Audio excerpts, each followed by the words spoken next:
So this is my first example. It's a written language as a cultural tool, and its role in teaching and dialogue. The issue with written language in North American discourse is a strange issue. A lot of people do not recognize here, because they don't think in terms of tools, that written language is a totally unique and different tool from oral language. Those are not alike. They have a different history and development. They have a different logic and how do people acquire them as a cultural tool. And if you don't see oral language and the written language as two different cultural tools, you don't understand how come the excellent narrator, the person who talks a lot, could be absolutely effective as a narrator, as a storyteller, cannot for the life of him or her write a piece of paragraph. So be kind of a readable paragraph, yes? Vygotsky, from the beginning, was pointing to the fact that although it's still a part of the huge language family, written language is a different cultural tool, and he is the one who would call your attention to the fact that you cannot use the same criteria not only for teaching written language, but also say you use the written language in any of your assignments in the classrooms. It's impossible for you to use the same criteria for the oral classroom dialogue and the written dialogue. Just because you constantly will be mistake one for another and use a very different criteria judging the level of effectiveness or efficiency using these two different cultural tools.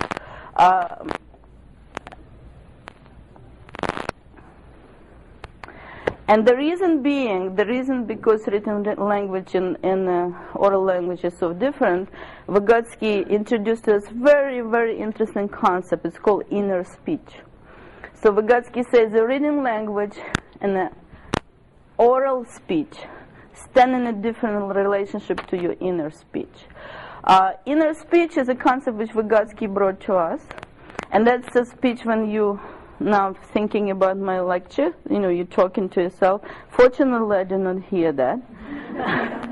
And I don't want to hear that because, and the only time I hear the inner speech is when we have a very young children, which are still in the process of acquiring language. So before the inner speech become developed, they use what we call egocentric speech. They actually blurb what they think, blurb out. So if you have younger people in your family, you know that they cannot keep the thing inside, so that you can constantly hear what they think.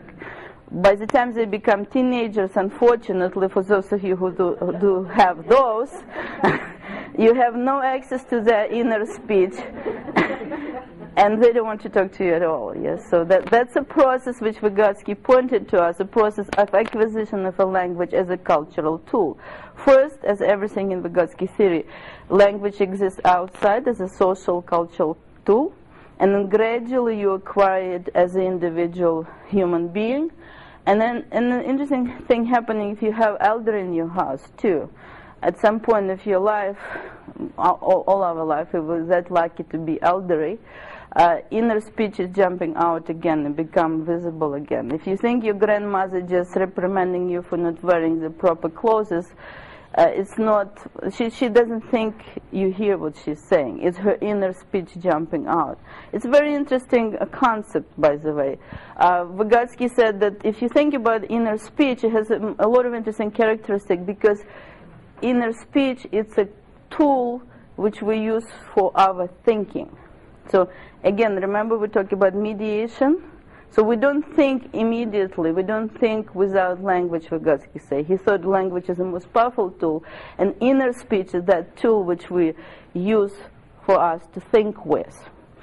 And as such, it has a lot of different characteristics. One of them is being very abbreviated, and it's also being predicative by nature. Predicate, that's when you don't need to nominate the subject, it's only nominating the action. For example, one of the classic example is, say I hear the noise over there, and I'm in my house, and I'm thinking, a clock. So it sounds to you in a written or oral speech would be what? It's a noun, yes? A clock. But in my inner speech, a clock, it's a verb. It's a predicate, actually. Yes, it's a psychological predicate.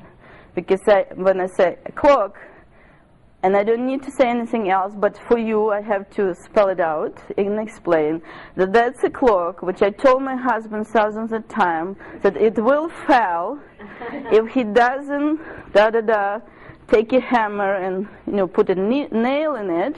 And I promise him that I will divorce him because I don't want this clock to be destroyed. Yes?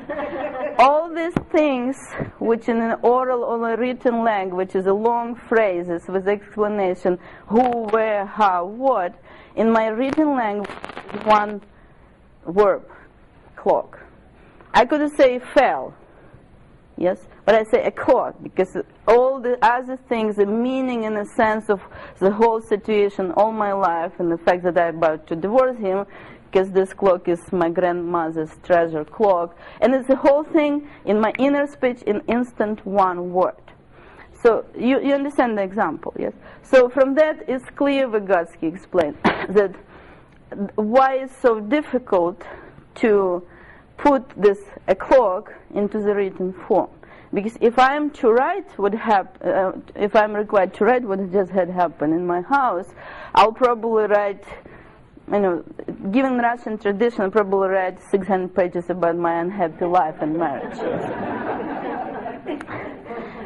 But in order for you to understand what I just wrote, yes, I would have to use proper grammar, proper syntaxes, proper semantics for every word, and I have to use all kind of rules which written language as a cultural tool requires me to use.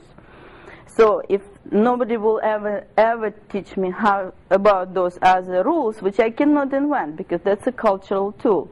That's how I fail as a writer, and that's how I fail as a student in a classroom when the teacher doesn't understand the difference between oral language and the written language.